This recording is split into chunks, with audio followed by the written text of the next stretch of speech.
Not quite as fuckable as the Robbie Williams monkey, but definitely more musically gifted.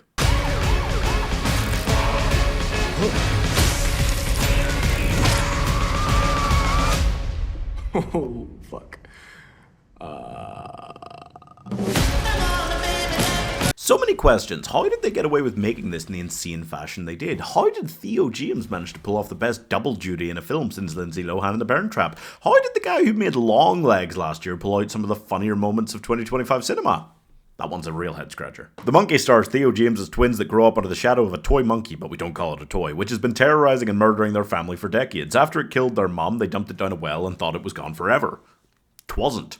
Yeah, the film's based on a short story by Stephen King, just like 9,000% of great horror film ideas that are just nuts. Unfortunately, a short story means it requires a lot of fleshing out, and while they fleshed out the comedy and made that really great, and they have Theojames, who is just incredible playing both roles. I pulled off such different roles you could hardly believe it's the same person, even though they look identical.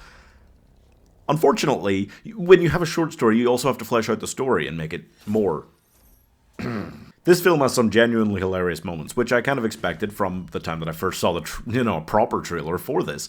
And it has Theojames, who is incredible pulling double duty, which I kind of expected from when I saw The Gentleman Show on Netflix. I thought he was incredible in that, and I thought he's going to do big things. I was really excited to see him get in a big role like this. Roles. My problem is I feel the same way that I felt leaving Longlegs. You see all the hype. The marketing is huge for the film. It looks like it's going to be incredible, a real game changer in the horror genre, one of the best, biggest horror films of the year. And then you leave just feeling like, not that it was bad, but that it just never hits the insanely high heights that the premise and the idea and the actors involved make it feel like it should be able to.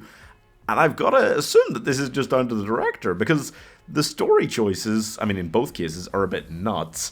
And just it feels like he's pretty far up his own butthole with his directorial style. It feels like Osgood Perkins is much more interested in screaming in the middle of his film, "This is an Osgood Perkins movie," than he is with making a truly great film.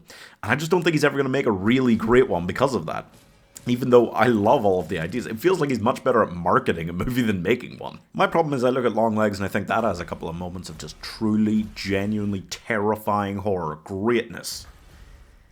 Unfortunately, it's encased in a pill that's hard to swallow because the story is bizarre, the ending is crap. The whole third act was just a bit of a disaster after such great setup.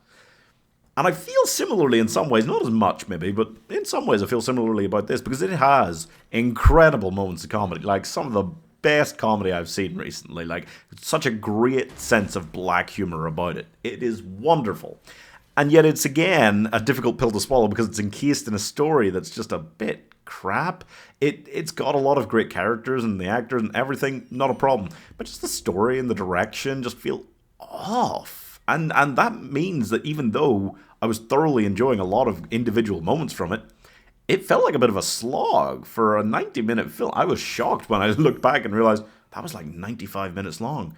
It felt like a solid 15 minutes longer than that at least. This had every Final Destination trick in the book in it, to the degree that I was like, whoa, when I saw the opening scene come up, because it was set in a shop that looked quite similar to the shop from the Final Destination's Bloodline trailer I'd seen 5 minutes earlier, and I was like, wait, what? It's not a Final Destination movie. It feels a little bit at times like it is just a parody of one without a lot of great story to it, which basically makes it another entry in the Scary Movie franchise, but with funnier individual moments, for sure.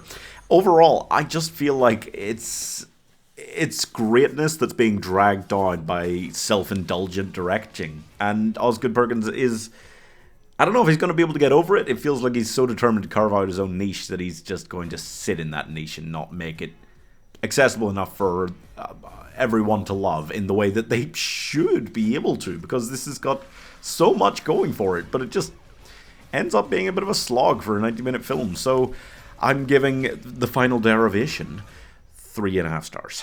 It just should have worked out so much better. You know, I loved individual parts of this, the parts I really expected to love, but the story was just, it really left me going, oh, that's the story you're going? That's all? It really wanted to do the concept to do like all the talking for them. Subscribe for more hard truths.